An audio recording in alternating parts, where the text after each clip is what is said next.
Mechanism of breathing, मतलब अभी देखो, अब ये इतना ज्यादा इंपॉर्टेंट पार्ट है। अगर आपको ये फर्स्ट टाइम में, अगर आपको अभी ये यहाँ समझ गया तो आप ये कभी भी नहीं भूलेंगे। बहुत सारे बच्चों को टर्म्स में भी कंफ्यूजन होता है कि इंटरकोस्टल मसल्स क्या है, फिर थोरैसिक कैविटी का वॉल्यूम, लंग्स का वॉल्यूम, ये चेंज कैसे हो रहे हैं, हम इंस्पिरेशन कैसे करते हैं, एक्सपिरेशन कैसे करते हैं। देखो, ओके, रीडिंग से स्टार्ट करते हैं, मैं आपको अलोंग द वे समझाऊंगी। ब्रीदिंग इन्वॉल्व्स टू स्टेजेस होती है। Inspiration during which atmospheric air is drawn in, अंदर ली जाती है, उसको बोलते हैं inspiration. Expiration by which alveolar air is released out, alveoli में जो एयर है उसको बाहर देना, जिसके अंदर CO2 है। The movement of air into and out of lungs is carried out by creating a pressure gradient between lungs and atmosphere। देखो, प्रेशर ग्रेडियंट क्या होता है ये दिमाग में डाल लो। बाहर सपोज बहुत ज्यादा प्रेशर है, अंदर कम प्रेशर है, तो बाहर से अंदर की तरफ एयर आएगी, इसको बोलते हैं प्रेशर ग्रेडियंट। ज्यादा से कम की ओर आना, इसको बोलते हैं प्रेशर ग्रेडियंट, कॉन्सेंट्रेशन ग्रेडियंट, ये याद रखना।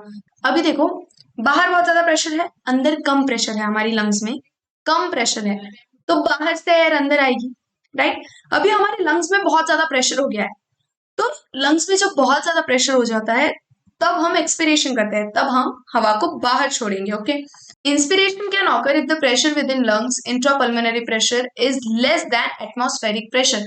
देखो, इंट्रापल्मोनरी प्रेशर लंग्स में अगर कम प्रेशर है एज कंपेयर टू बाहर, मतलब बाहर ज्यादा प्रेशर है, तब क्या होगा, इंस्पिरेशन, बाहर के प्रेशर से एयर अंदर आएगी, okay. That is there is negative pressure in the lungs, lungs में नेगेटिव प्रेशर है with respect to atmospheric pressure. बाहर के एटमॉस्फेरिक में बहुत ज्यादा प्रेशर है, लंग्स में नेगेटिव प्रेशर है, तो अंदर आएगी air, okay. Similarly expiration takes place when the intrapulmonary pressure is higher than atmospheric pressure. Expiration कब होगा, हम एयर बाहर कब छोड़ेंगे, जब लंग्स में बहुत ज्यादा प्रेशर भर गया है, बहुत प्रेशर हो गया तो अब हम बाहर छोड़ देंगे, okay. The diaphragm is specialised set of muscles, the diaphragm and specialized set of muscles, external and internal intercostals between the ribs, help in generation of such gradients। देखो, अब ये gradient क्यों बन रहा है, बाहर ज्यादा प्रेशर क्यों है, अंदर कम प्रेशर क्यों है, क्या होता है, ध्यान से सुनो। लंग्स अपनी खुद के वॉल्यूम को एडजस्ट नहीं कर सकता, लंग्स खुद के वॉल्यूम को ज्यादा कम नहीं कर सकता, ज्यादा बड़ा नहीं हो सकता, छोटा नहीं हो सकता, तो ये वो थोरैसिक कैविटी के हेल्प से करता है। थोरैसिक चेम्बर हमारा किसका बना है, रिब्स का, रिब्स के बीच में होते हैं इंटरकोस्टल मसल्स। अब ये हमारे रिब्स है, वेट, ये तो लंग बन गया, बट ठीक है, हाँ ये है सपोज लंग्स हमारे, इसके ऊपर ऐसे ऐसे रिब्स होते हैं, रिब्स के यहाँ बीच में प्रेजेंट होते हैं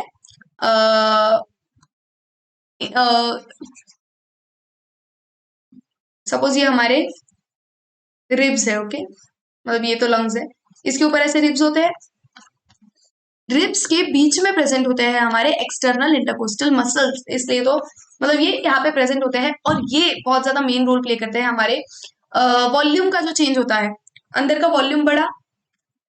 एक आपको ये बात पता होनी चाहिए कि जब वॉल्यूम बढ़ेगा, volume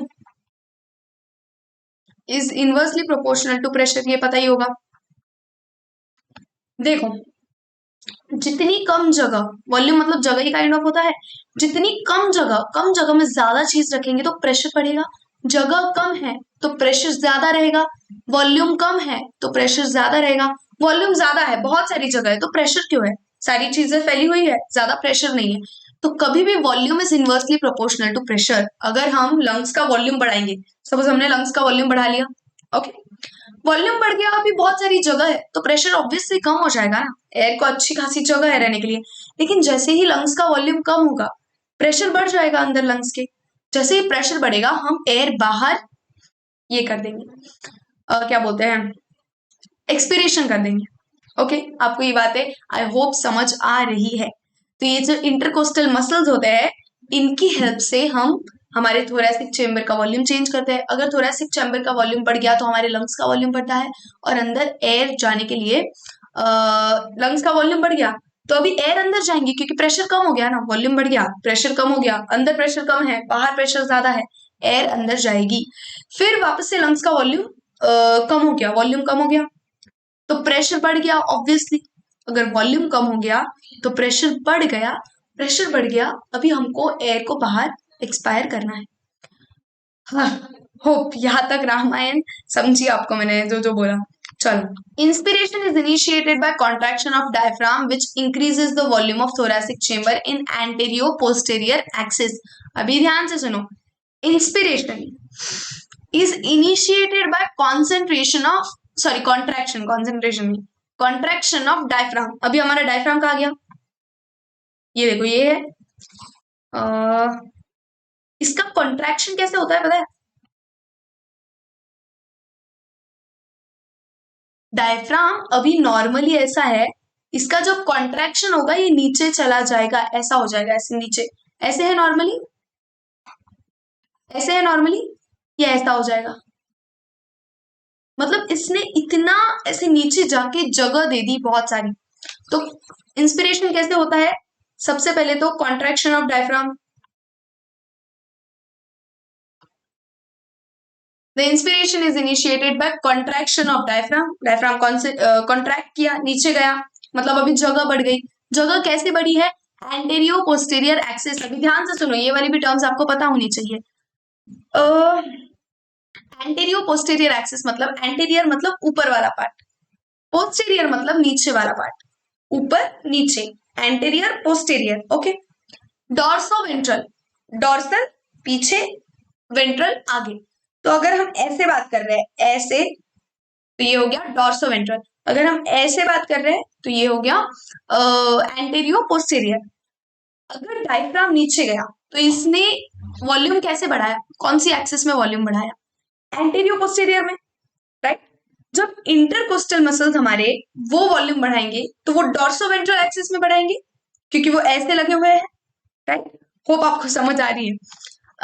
the contraction of external intercostal muscles lifts up the rib. अभी देखो एक्सटर्नल इंटरकोस्टल मसल्स है, मैंने बताया आपको रिब्स के बीच में होते हैं, तो उन्होंने वॉल्यूम बढ़ाया, तो ये डॉर्सो वेंट्रल एक्सिस हो गई, राइट। डॉर्सो पीछे, वेंट्रो आगे, डॉर्सो वेंट्रल एक्सिस, ओके। बहुत ज्यादा रिपीट कर रही हूं मैं। Sternum causing an increase in volume of thoracic chamber in dorso ventral axis. अभी ये दोनों स्टेटमेंट का मैंने एकदम एग्जैक्ट मीनिंग बताया है आपको। The overall increase in thoracic volume causes similar increase in pulmonary volume. अगर थोरैसिक वॉल्यूम का चेंज होगा तो वो ही पल्मोनरी वॉल्यूम में देखने मिलेगा। मैंने आपको बताया कि लंग्स खुद से वॉल्यूम चेंज नहीं कर सकता है। And increase in pulmonary volume decreases intra pulmonary pressure. Volume increase हो गया मतलब जगह बढ़ गई, तो प्रेशर कम हो गया, इंट्रा पल्मोनरी प्रेशर मतलब लंग्स के अंदर वाला pressure, to less than atmospheric pressure, बाहर के प्रेशर से कम हो गया, which forces the air from outside to move into lungs. यहाँ पे बहुत ज्यादा जगह है तो एयर से अंदर जाएगी, ओके। इसको बोलते हैं inspiration. Relaxation of diaphragm and intercostal muscles return the diaphragm and sternum to their normal positions. अभी डायफ्राम रिलैक्स कर गया, वो ऐसे ऐसे कॉन्ट्रैक्ट किया हुआ था, ऐसे नीचे था, अभी ये रिलैक्स कर गया, मतलब ये फिर से ऐसा हो गया डायफ्राम। हमारे जो मसल्स से आगे आए वाले थे, एक्सटर्नल इंटरकोस्टल मसल्स जो रिब्स के बीच में होते हैं, उन्होंने भी रिलैक्स कर दिया, रिलैक्स हो गए वो, तो अभी हमारा वॉल्यूम एकदम कम हो गया, फिर से वॉल्यूम कम हो गया। पहले हमने ऐसे फूला फूला के वॉल्यूम बढ़ा रखा था दोनों एक्सिस में, एंटीरियर पोस्टीरियर डॉर्सो वेंट्रल, अभी हमने वॉल्यूम फिर से नॉर्मल कर दिया, तो अभी एयर बहुत ज्यादा हो गई, प्रेशर बढ़ गया, वॉल्यूम कम हुआ, प्रेशर बढ़ गया, तो अभी हमको एयर को बाहर निकालना है, तो volume and thereby pulmonary volume, this leads to increase in intrapulmonary pressure. अभी प्रेशर बढ़ जाएगा अंदर, right, above the atmospheric pressure causing expulsion of air from the lungs, expiration। तो अभी बहुत ज्यादा प्रेशर बढ़ गया है, वॉल्यूम फिर से कम हो गया, तो हमको एक्सपिरेशन करना पड़ेगा, एयर को बाहर छोड़ना पड़ेगा। We have the ability to increase the strength of inspiration and expiration with the help of additional muscles in the abdomen। हम strength भी कम कर सकते हैं, ज्यादा कर सकते हैं। On an average, a healthy human breathes 12 times per minute। एक मिनट में 12 बार ब्रीथ करता है healthy human। The volume of air involved in breathing movements can be estimated using spirometer which helps in clinical assessment of pulmonary functions। जो हम air breathe करते हैं उसका volume हम मेजर कर सकते हैं स्पायरोमीटर से, ओके। अभी आपको वॉल्यूम्स और कैपेसिटीज पढ़ना है। हाँ देखो, रेस्पिरेटरी वॉल्यूम्स एंड कैपेसिटीज, ये इंपॉर्टेंट है, इसके पहले ये देख लेते हैं।